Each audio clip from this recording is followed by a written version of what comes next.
Hey everybody, welcome to Bura. In this episode, I'm going to be talking about what Apple just did to developers. Alright, welcome back. Before I start this video, I want to make sure that you like and subscribe. The more like subscribers we get, the more content we can make. Number one reason why you subscribe to this amazing YouTube channel is to get into the money-making trends before it goes mainstream. Alright, so we all know about the Apple and Fortnite lawsuit, but there's actually another one, and Apple just came out with a proposal that's still pending court approval, but it's incredibly interesting. So in this proposal, Apple is going to let developers talk to customers about paying directly. Now this is huge because Apple has only said in the past that you can only pay through the App Store, thus taking their 30% commission.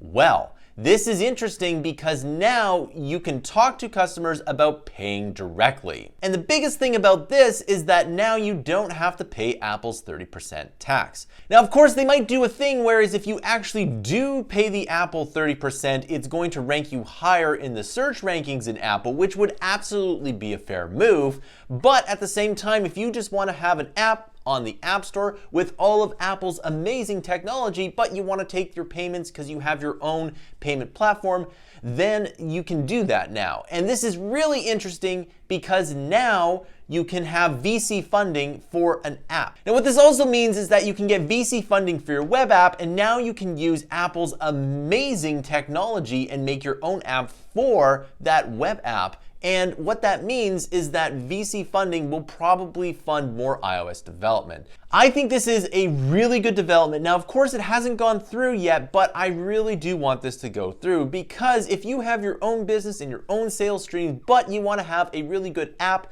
that uses it, well, then now you can actually do that. Before you had to go through the App Store and you had to go through Apple's 30%, but now you don't have to do that, apparently. Now, of course, I always want to see what happens when this actually comes out, but this is something that I think is, again, really good for everybody. Now, of course, this begs the question, is this available for every type of software? Does it only for software as a service, or is it for games? Because if it's for games, that's a completely different thing. And of course, this has to deal with the epic Apple lawsuit. And I think Apple had to cave in. Now, of course, Apple didn't completely cave in this case because you still can't sideload apps to the App Store. Now, this is something that might need tweaking for the future, but what this also means is that you do have to go through the App Store in order to get your app on the iPhone. And that's actually not that bad of an idea because that filtering process is a good process. Not only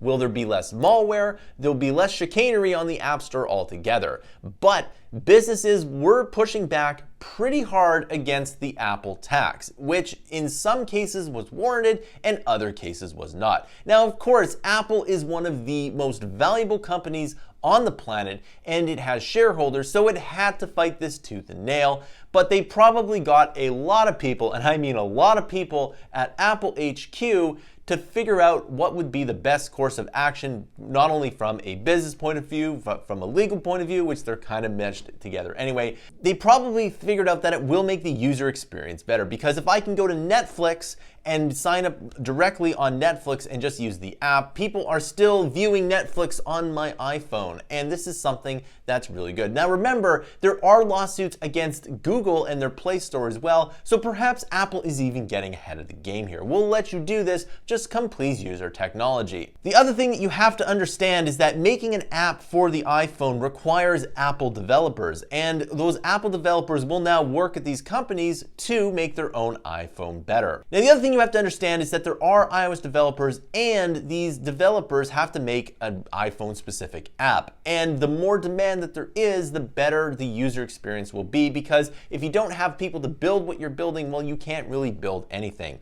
And now that VC funding will probably fund this a little bit more, you'll probably see a lot more demand in iOS development. And of course, where do you need to go for iOS development? MammothInteractive.com, because we release 20 to 60 hours of fresh new content per month. And we're going to be releasing an iOS development course later on this year, so please like and subscribe.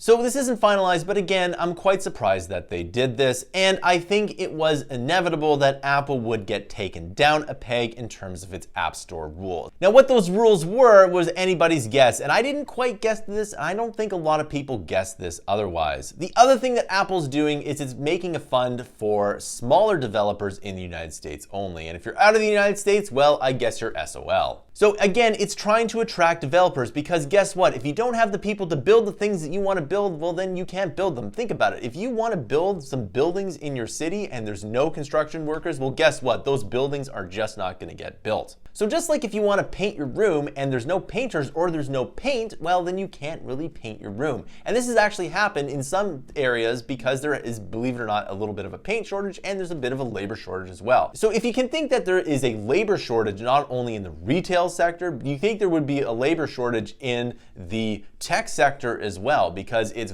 frankly harder to do those kinds of tasks. So in conclusion, I think this is a really good development. I want to know your comments down below. Please post them. Did you expect this? Do you think what Apple's doing is correct? I want to know your comments down below. If you really like this channel, you can like and subscribe. And you can also subscribe to Mammoth Interactive's huge library of content. We have monthly and yearly options and we release 20-60 hours of fresh new content per month every single month. They're supposed to help you build the best portfolio you can to get a job. Thanks for watching, and I'll see you in another video.